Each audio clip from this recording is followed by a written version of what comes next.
Pylon listeners, it is August 17th, and we are one game deep into the league's new 3-game preseason.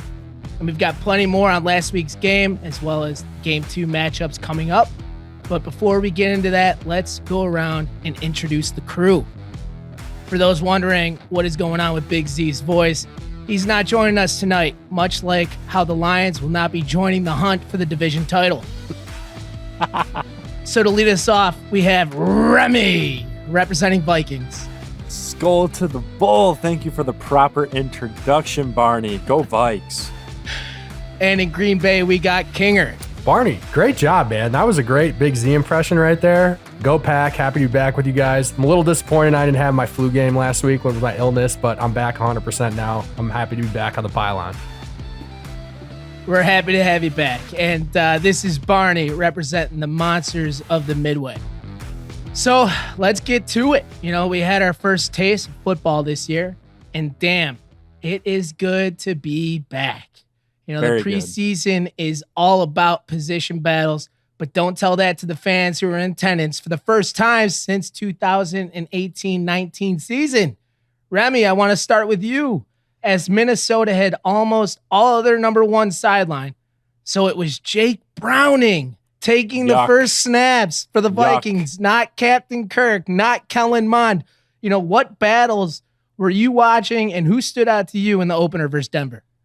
You know what? I'm going to, Kinger, when you said you were under the weather and not feeling 100%, I'm going to just say the Vikings offense here was not 100%. I can't really dig in on a position battle. There's too many, but so I looked at it from, let's see what the offense can bring with these young guys who've been in camp, who have weapons.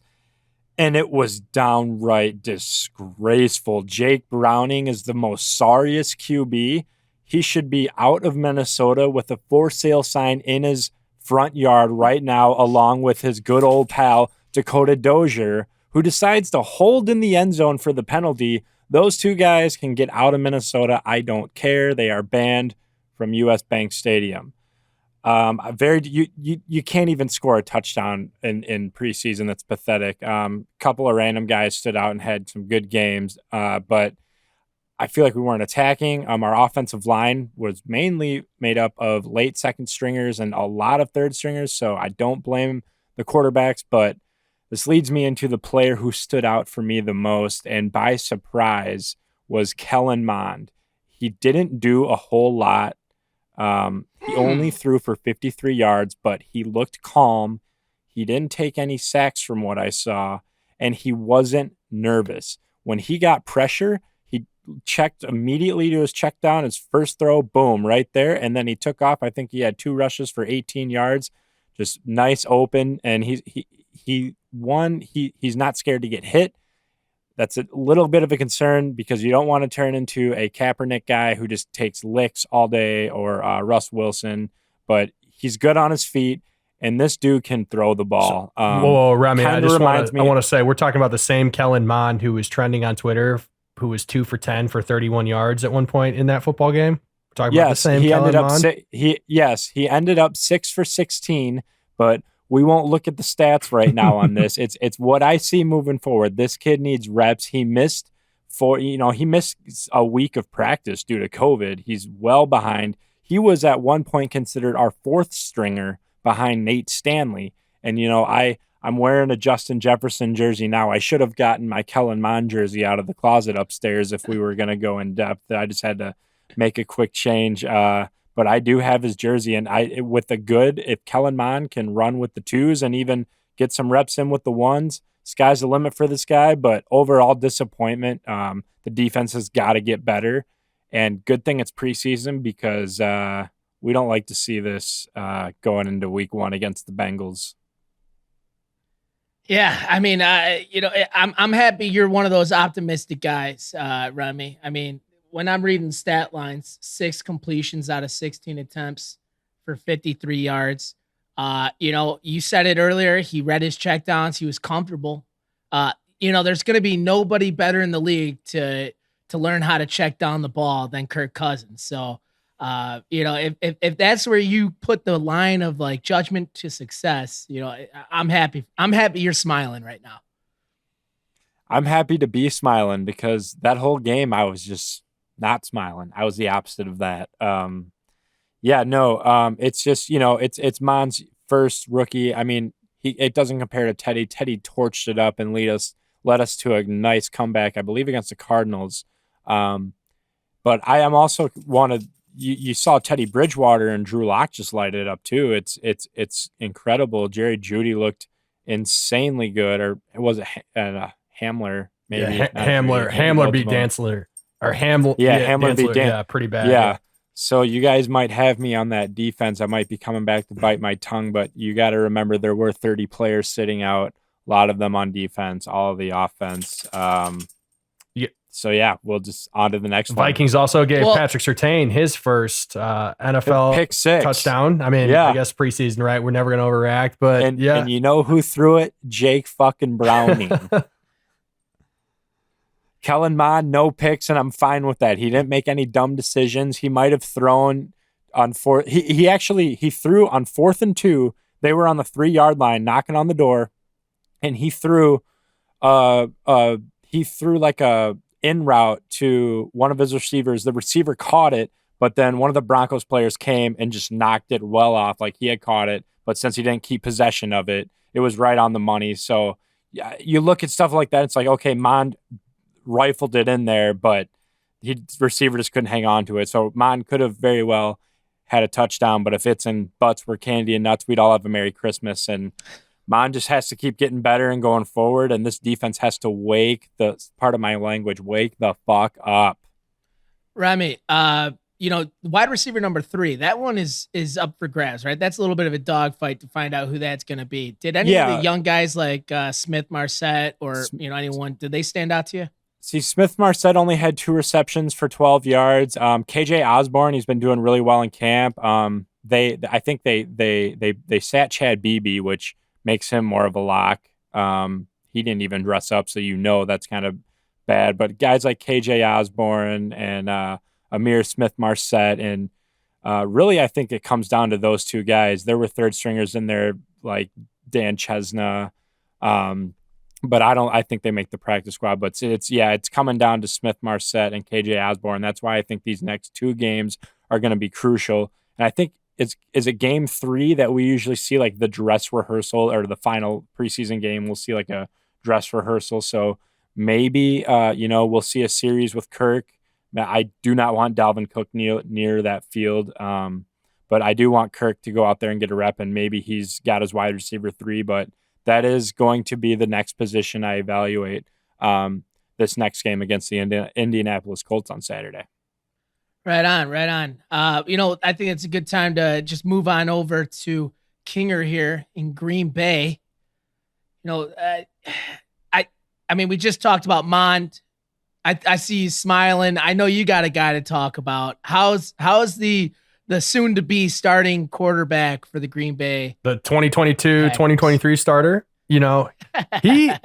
Jordan Love, I think, came out and proved a lot of people wrong. Again, we're not going to get too far ahead when I say prove people wrong. We're still in week 1 of preseason here, so we're not going to let ourselves get too excited against the Houston Texans, second and third string guys that, Houston, we all know, is going to be probably one of the worst teams in the league this year. This Deshaun Watson situation doesn't seem like it's going very well right now. So the Texans roster from top to bottom really does have a lot of holes in it. But, Jordan Love came out, played 1 half of football, got a little bit dinged up with a shoulder sprain, I guess they're calling it here. It doesn't seem like he's going to miss too much time, but very quietly, he had a pretty respectable stat line. He was 12 of 17 for 122 yards and a touchdown. The touchdown did come off a screen pass to Kylan Hill, our rookie 7th round pick out of Mississippi State. So you can't really say it was, a well-executed throw. It was a well-executed play, but from what action we did see the first time Jordan Love has taken the field since the Senior Bowl in 2019, he looked pretty good. He made some really good throws out there, had a real nice inward seam route to Jay Sternberger for about 25, 30 yards. He also had a couple throws that, if I do say so myself, might have been, I would call him Rodgers-esque. The offensive line did not play very well at all. Like the Minnesota Vikings, we didn't dress 30 players. They had a little bit of a rough night. Specifically, our interior offensive line really did not play up to, I guess, anybody's really liking or the expectations thus far. But Jordan had a couple really nice throws under pressure. He stood in the pocket, looked poised. Everybody can tell he's got the arm strength out there.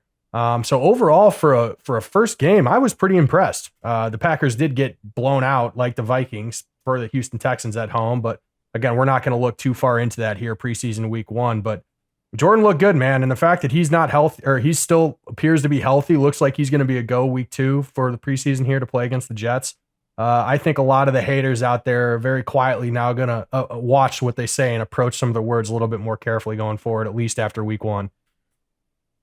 I will be no such person. Did you talk out of my ass until I want to stop? Did you? Hey, I don't expect anything different. Did you guys get to see Jordan play at all? Did you guys see any highlights, anything like that? Yeah, I saw a few things. I thought he looked pretty good. There were definitely some plays that I think you just kind of be like, all right, you should never do that again. There's to me, one stuck out, and again, I'm gonna bash him just because I want to. There was that. I think you know which throw I'm talking about. The double coverage throw? It's like up.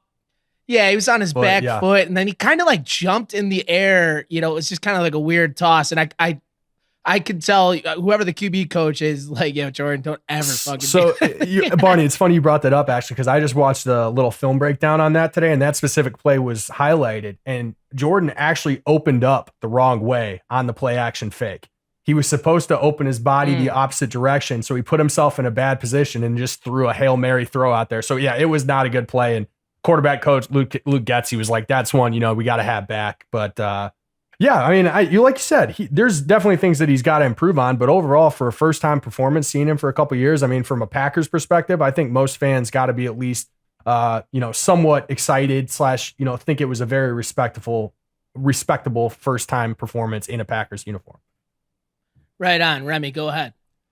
Yeah, not to interrupt you or anything, and I think the Viking gods might have heard my bashing of the defense. Breaking news: Everson Griffin will work out with the Vikings tomorrow and try out for a spot on the team. Oh, cool. That is an extreme power move, whether he has a limited role. He's been the voice of that defense. He's a poor man's John Randall with his trash talking.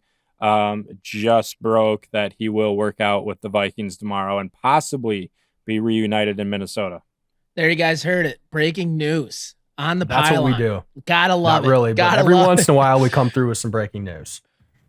All right, Kinger. So Jordan, by all means, pretty good day. Anybody else that you were looking at? I know Eric Stokes, the probably the marquee addition, being the first round pick this year.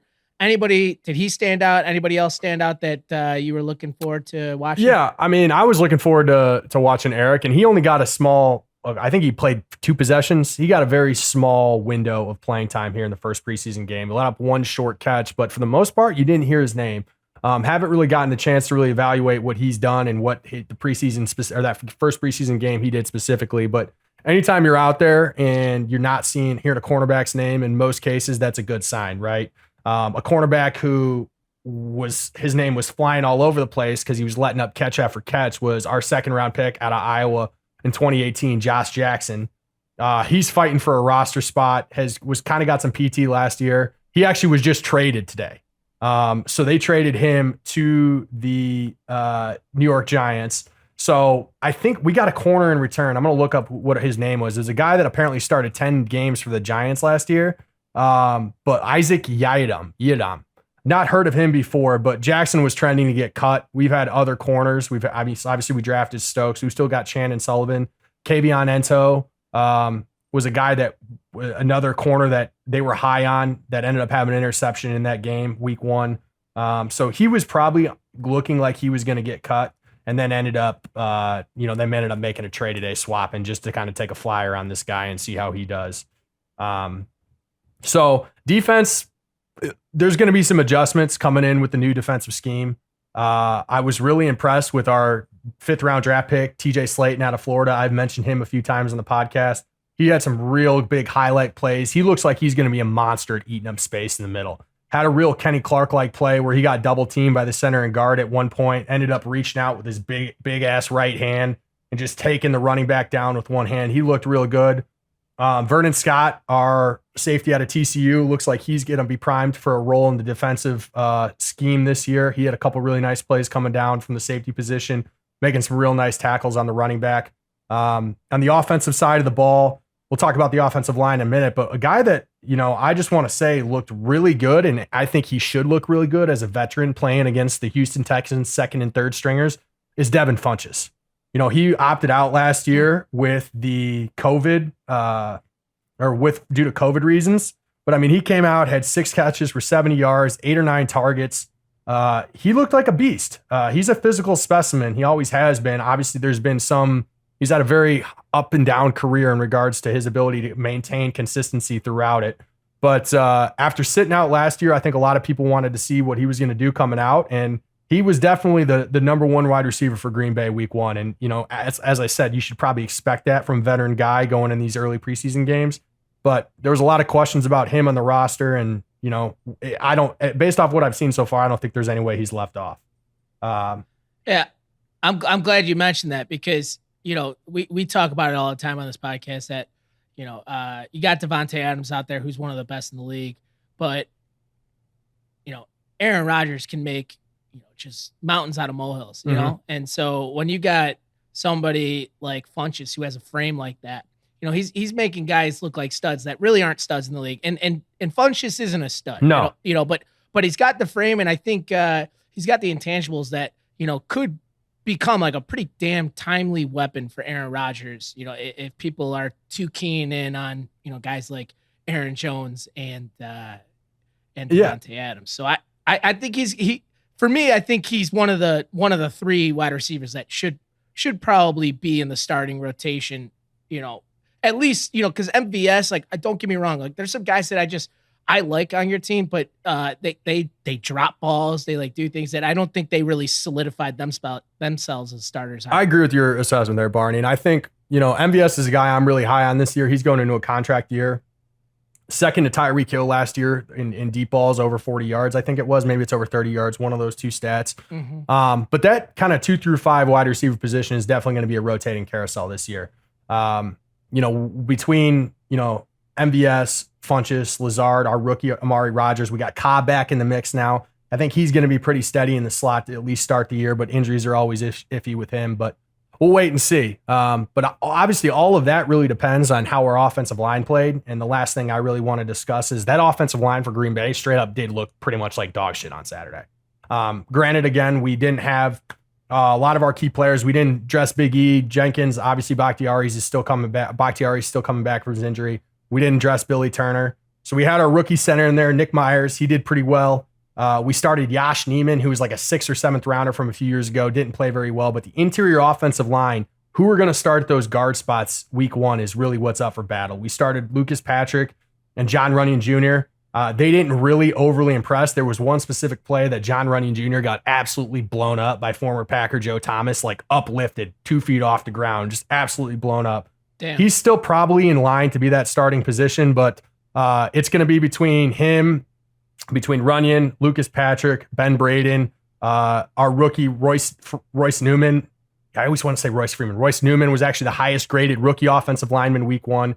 He's getting some guard reps. We're going to wait and see what happens. I think that's the biggest question going forward is how we're going to maneuver that offensive line heading into week 1. But overall, it sucks the Packers got blown out. It's preseason football. It does suck, but I'm pretty happy with some of the things that at least I saw. The defense is going to have to improve as well as that offensive line, but it looks like our offense should be primed and is going to have enough playmakers to be towards the top of the league again this year. No doubt. All right, so one last thing. I mean, who do you think had the game ball? Who did the best for you guys? I mean, I'm going to give it probably to Love in his half of football that he played. I don't think anybody specifically, that or Vernon Scott on the defensive side of the ball. Both of those guys, I think, were in the mix a lot. They saw a lot. You heard their names on the broadcast frequently. Love looked really good. Oren Burks is probably the other runner-up linebacker. He's a veteran. He had a pretty good game. Has never really found his role in the defense. Giving him another shot this year to see what he can do. So I'll give it to Love just strictly because I think he overexceeded expectations for the first time he played in a Packers uniform. We'll go with that. For sure. Remy? And I'm going to give the game ball to running back AJ Rose. He rushed for over 100 yards. It might have been like 106 yards. So some positives out there. I don't think he'll make the team. He'll be a practice squatter. But, you know, if you pull a positive out of that game, that's a real stat and real hard worker. It's AJ Rose. Right on.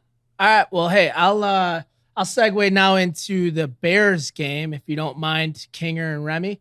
You know, it was Andy Dalton, the red rifle, trotting out there for first team reps. I think he played probably two series. I mean, it nothing to write about. We didn't really have a lot of our guys out there. I don't think to the magnitude of you guys, but due to some injuries and then just some rest days, like Allen Robinson, he didn't play. But you know, there was a lot to learn, and we got to see a lot of guys who, you know, are battling for some positions to start. You know, the game started off first play of the game, and David Montgomery, he had a great cutback, and you know, it's same story every week. You know, that our line gets absolutely blown up, and he has to break 2 tackles and make guys miss before he even gets back to the line of scrimmage. So, you know, he had like a 3 or 4 yard run, nothing to go crazy about, but he hobbled off, and it was a scary moment. And it looks like right now it's just a bruise on his knee. But you know, first game of preseason, you don't ever want to see any of your players, let alone who I think, you know, the offense should run through this year in David Montgomery. You never want to see somebody like that go down. But you know, we're hoping he's all right. You never really know with all these coaches downplaying every single injury that goes on. I got my reservations about, you know, who's actually really hurt on our team. Teven Jenkins is it's kind of a cloudy mystery right now with him. I just hope by the time regular season rolls around that he's not missing significant time. But you know, as far as the game went, it was a lot of fun to watch. You know, I want to give a shout out on the defensive side of the ball to 2 guys. One, Alec Ogletree. We just signed him like 2 weeks ago. He's a veteran. He's been a captain on both the Rams and the Giants. Somebody that's not always been incredibly, you know, gifted or anything like that, but you know, he's a veteran and he's a good player. And he, I think, was the number 1 standout on defense for us. He was just in on every tackle. And he played a pretty good amount of the game because, you know, Trevathan and Roquan are above him, and we got to see what he has to offer before, you know, he even makes the 53-man roster. But I liked a lot what I saw from him. And then somebody that I don't know if you guys even know his name, DHC, DeAndre Houston Carson. We grabbed him like 3 or 4 years ago. And he's mainly just been like a special teamer and somebody that kind of maybe starts 2 or 3 games a year because one of our safeties gets banged up.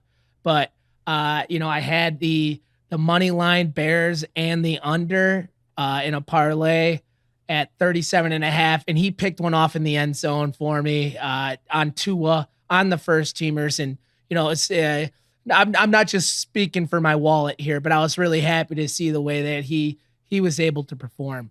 But make no mistake, everybody's eyes were on Justin Fields and the new look, soon to be new look offense. I think he had a great game. Nothing, you know, I don't think he, you know, we can't don him the starter or anything like that. I'm not, you know, clamoring him to start week 1 or anything, but you know, just to kind of echo your guys' statements on your guys' QBs, you know, it was a breath of fresh air. You know, what I liked most is just, you could just tell he's confident and comfortable. And which was just night and day. You know, like I always say, like with Mitch Trubisky, the second he got the ball snapped to him, I could just see through his helmet that he was just fucking scared shitless.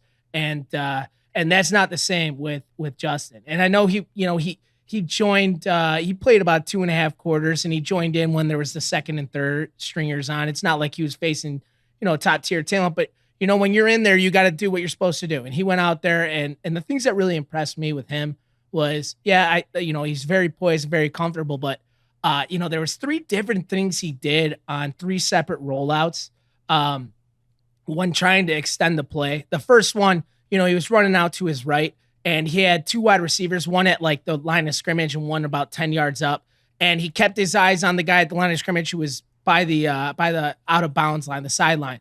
And, he just kind of dragged that last defender off the wide receiver who was about 10 yards up through his eyes and just kind of not no look, but last second look and dumped it off for a 10-yard gain. I think it was in his first or second series. We didn't end up, doing anything special on that drive. We ended up punting, but that was a really nice look where he was able to direct traffic with his eyes and free up a man. The next time he rolled out and ran for like a 22-yard scamper. And he was just, I think he was clocked in as like the second fastest person behind KJ Hamler, I think, of the entire week last week. And, he just like blew right by like 4 guys. He just threaded the needle and got like a 22-yard gain. And that was cool. And then the last one, he's rolling out to the right again. And a guy, I think the linebacker or nickel picked up the running back leaking out into the flat, and he was, running up, acting like he was going to go for a scramble and a run past the line of scrimmage. And at the very last second, the linebacker or so, he ditched his, the running back and went after Justin, and Justin just kind of, timed it perfectly and hit our guy for like a 15-yard gain. And he's an athlete. And, I just think that, he had this quote at the end of the game. He said, the game sort of seemed a little slow to him. It wasn't like it was too much. And, again, he's facing second and third rounders or third stringers, but I saw exactly what I wanted to see from him. Was every ball a dime? No, but, for the most part, they were put, man, even some of those misses that he threw were just right on the money. It was just either great plays by the defense or just drop balls by the receivers. So as a whole, it's clear to me he's the game ball winner for the Bears. And again, I'm not clamoring for him to start, especially until our O-line is at least a little bit healthier, but I was really happy to see what I got to see from him. I wanted to say, I agree with your assessment, Barney. I think from the Bears perspective, I think I'll give you guys your credit where it's due. You have every right to be excited that it looks like you very well. Obviously, there's going to be some growing pains and there's going to have to be a learning curve for Justin. But for the first time in a long time, I think Chicago Bears fans can be pretty excited about the quarterback position. So I wanted to ask you about just 2 quick things. Number one, what was your assessment of the offensive line? How did they hold up in the first preseason game? And then number 2, are you worried about your rookie 2nd round pick still not practicing at all due to that back injury? I'll take that second one first. Yes, I am worried. Only because it's almost like it's like an NHL, non-disclosed injury. It's just like, he's just got back soreness. It's like, dude, people aren't out with back soreness for a month, So, it is worrisome. But I that's all I'll say right now. And I'm not gonna. I thought he was the right pick at the time. Oh, I did too. And yeah. I'm still happy we got him. But he had in the last 3 games of his Okie State career, he had some back issues, and so that was the only reason why he probably dropped to us, and we had the opportunity to get him. But I'll hold out right now and just say, yeah, I am a little worried just because we were so pumped about him, in this entire offseason. You never want him to start off his career in the way that he's doing right now. But I will say, the Bears. We just signed veteran Jason Peters. He's no way the all-pro that he was, 4 or 5 years ago. However, I think he's, especially on a 1-year deal, which I think the most he can make in terms of incentives goes all the way up to like $1.75 million. I think it's an outstanding signing. And again, he's got back issues of himself, but he's only here for a year. And I think, in terms of just the mentality, I think he's somebody that Teven and the entire line can learn from, because really we don't have anyone on our line that, is just an absolute leader, and game breaker, right? And Jenkins, there's going to be a learning curve with Jenkins too, switching from that right tackle to that left tackle position. So having a guy like Peters, who is an all-pro veteran like that, not playing at that level, I do think that was a great signing. He'd go a long way for his development. And I'm glad you said that, because you asked about our O-line. I will say this: when Justin Fields went in, we only had 2 starters out there, and it was Cody Whitehair and Sam Mustipher. Sam Mustipher is a undrafted free agent from last year. So, somebody I'm high on and I like a lot, but, is no means a starter for every team in the NFL, right? But, I think the Matt Nagy was really smart with keeping at least those guys out there with Justin Fields out there, and not putting in, whoever for position battles, because what's more important to me right now is those guys getting work and also protecting Justin Fields. But, we got James Daniels out. We got Jermaine Ifedi out right now. We got Teven Jenkins out. So right now it's Cody Whitehair and Sam Mustipher, the only starters right now. But I will say, what I really like about the Jason Peters pick is, who knows? And if by season opener, less than a month away, if Teven Jenkins is ready to go, or maybe it takes him a couple more weeks, he starts week 4, week 5. Jason Peters is the left tackle. Yeah.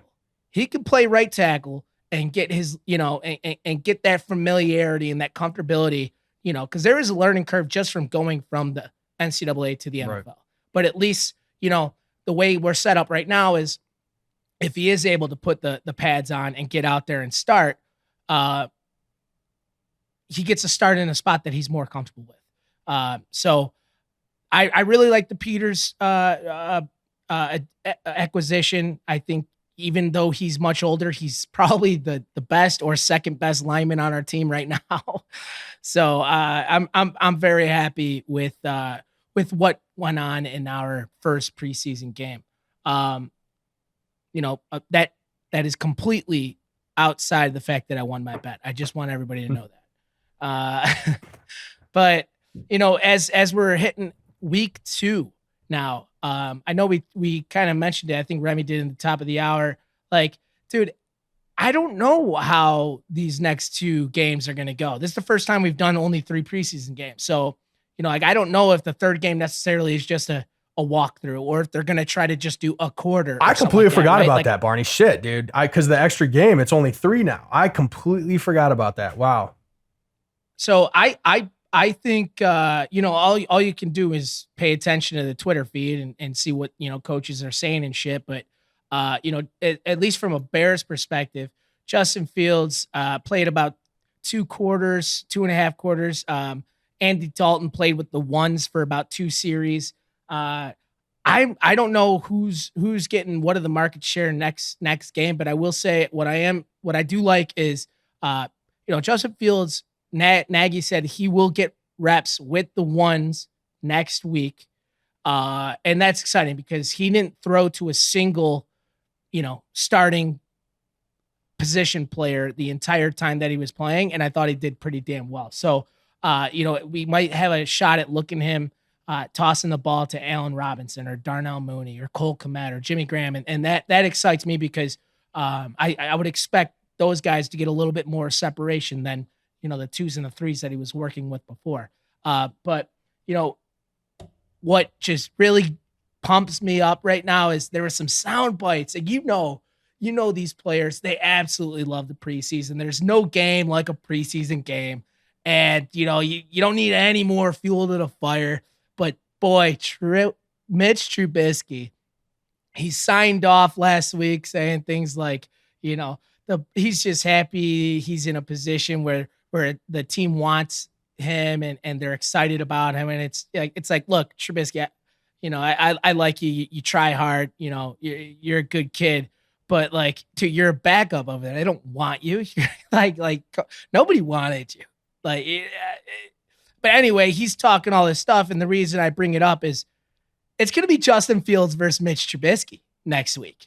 And it's going to be Ooh. a lot of fun to just watch. And don't get me wrong, guys, I think Mitch Trubisky is going to have himself a day because it just, I don't know what it is about the Bears, but our worst players that have wore Bears jerseys, whenever they play against us, uh, they just go absolutely off on us. And somebody that gives me PTSD is Chris Conti when he just like absolutely went off on us like 6 years ago.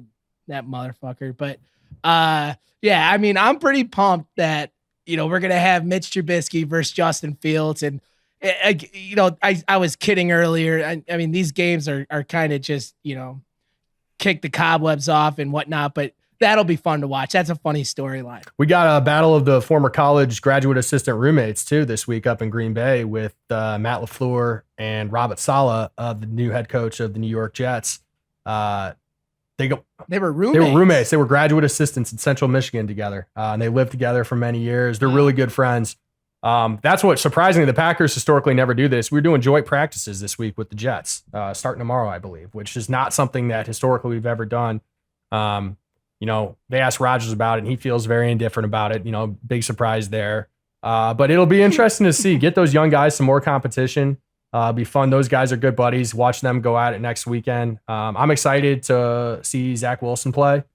Everybody was talking, he was the Aaron Rodgers comparison. It seems like he's having a little bit of a slow start up there in New York, but things are early. We're never going to judge a quarterback quite this early yet, but I'm excited for that storyline this week, right? And hopefully this offensive line will improve a little bit, but I have a feeling Saleh's going to have those young guys fired up. There probably will be a little bit of a competitive aspect to it just because those guys do have some history. The head coaches have some history together. So I'm really excited to see how these joint practices goes. Hopefully nobody gets injured. Hopefully no major fights. I'm sure there's going to be a scrum of some sort up there, but head into week 2. Obviously we're all just looking to see some improvements from our squad. That's for sure.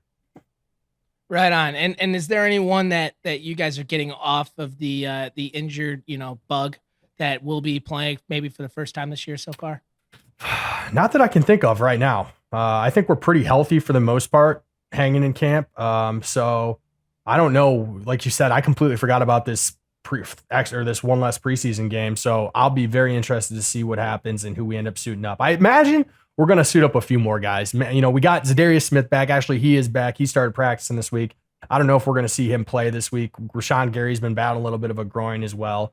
Maybe we'll get those guys in the mix, but I feel like this is probably the week to do it. Maybe you wait one more because you have at least like a 10 or 14 day gap between the preseason and regular season, but we'll wait and see.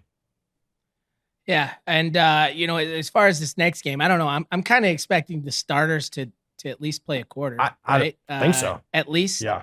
I don't know. From the Bears perspective, like I want to see Andy Dalton out there, especially if we're going to be trotting him out there week 1 and whatnot. I mean, he's brand new in our offense. So I hope to see some of the starters out there because, I mean, as from a talent perspective, our offense, we really don't have anything to brag about. Yeah. We got a lot of guys that need to prove it. Yeah. I don't care if the defense doesn't play too much and they, everyone's sort of getting a little bit older on the defensive side of the ball. If they want to, play a little bit less this game, I don't care. Right. But offensively, I think we got to see, Andy Dalton go out there and get comfortable. He's been a delight so far, in all the practices and training camps so far. He didn't really do too much in the game. So I'm looking for him to get out there and show why he should be starting over Justin Fields. But who the Vikings got this week, Remy? Colts. Oh, okay. We're going to get I saw today he's still battling that shoulder injury, right? They're not going to play him in preseason. No, he's not playing preseason. His shoulder's actually doing better and better. He practiced today. He said, hey, I didn't play preseason last year and look what happened. So, they're gonna pretty much rest everybody. Minnesota's not going to play some of their starters. I honestly don't know. I don't know what the deal is again with the whole 3-season game thing. I'm not quite sure. Maybe we'll get to see some starting alignment. Maybe we'll get to see Kirk Cousins. I don't think Dalvin Cook touches the field. I don't think Justin Jefferson touches the field.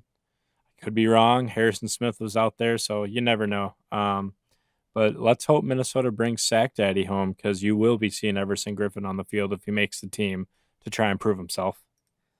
All right. Well, I know you guys weren't airing last week on with us, but there's a reason Big Z didn't show up, and it's because he had a shotgun a beer. Now, I'm just letting you guys know, you guys also had to shotgun a beer for missing the pod. Do you guys have any brewskis available? As of right now, I will be completely honest. My fridge is empty. My mini fridge down here. I do need to get them. I will be stocked up for the next episode. I have glass bottles and White Claws, and I don't think I want to shotgun a White Claw right now. I'm sorry, Barney. I'll do get two. the bet. I'll do two. I'm next not going to do week. two. One I'll for do me, one. one for Kinger. Okay. All right. Well, you guys are leading off the podcast next week with a shotgun. I don't want to hear that you don't have your favorite flavored beer. You know what I'm also getting the itch for, boys? It's almost gambling season. It's almost gambling season. I'm ready to start talking picks. I'm ready to start throwing lines out there because, everybody knows you follow my picks. Not last year, but this year you follow my picks. We're going to win. We're getting real close now. I'm starting to get that itch. I can't wait again to start throwing those out there. I love that. I love that. Did you guys see every game almost hit almost every game hit the under this week? I don't know why I'm not betting. There was a bettor out there. That put I think $10 on 10 different games, and he just chose all the unders, and he chose the right ones, and he made I want to say it was just around under 7K. I mean, dude, I was hitting unders too, but I was hitting it for, I wasn't parlaying them. And I was like, oh my God, they all just kept hitting it, but it was for little money. I want the big money. But I'll say this, it was I think this is a good time to stop here, but we're going to have some beers cracking open in the beginning of the episode next time. We got some fun games coming up. We got the Vikings, Colts. We got Packers, Jets. We got the Bears and Bills. And, who are the Lions facing? The Lions are facing the Steelers. So we'll have to figure out some sort of punishment for whoever scores the least amount of points for next week. But you guys already owe us little shotguns here. But as for the Pylon crew, this is Barney, Remy, and Kinger. Thanks. And, football is here, baby. Let's all just, I don't know. Let's give a big bark right now. Let's give a big bark. The haters are sick. The haters are furious that Jordan Love is good, boys. The haters are furious. And I'm going to sign off by saying, Nat, first reaction, the Vikings are probably very pissed that they didn't go up and get Justin Fields. Yeah. I don't know. We got. I mean, yes, because Darisaw has yet to play a live snap. I don't know. We'll see. It will be determined.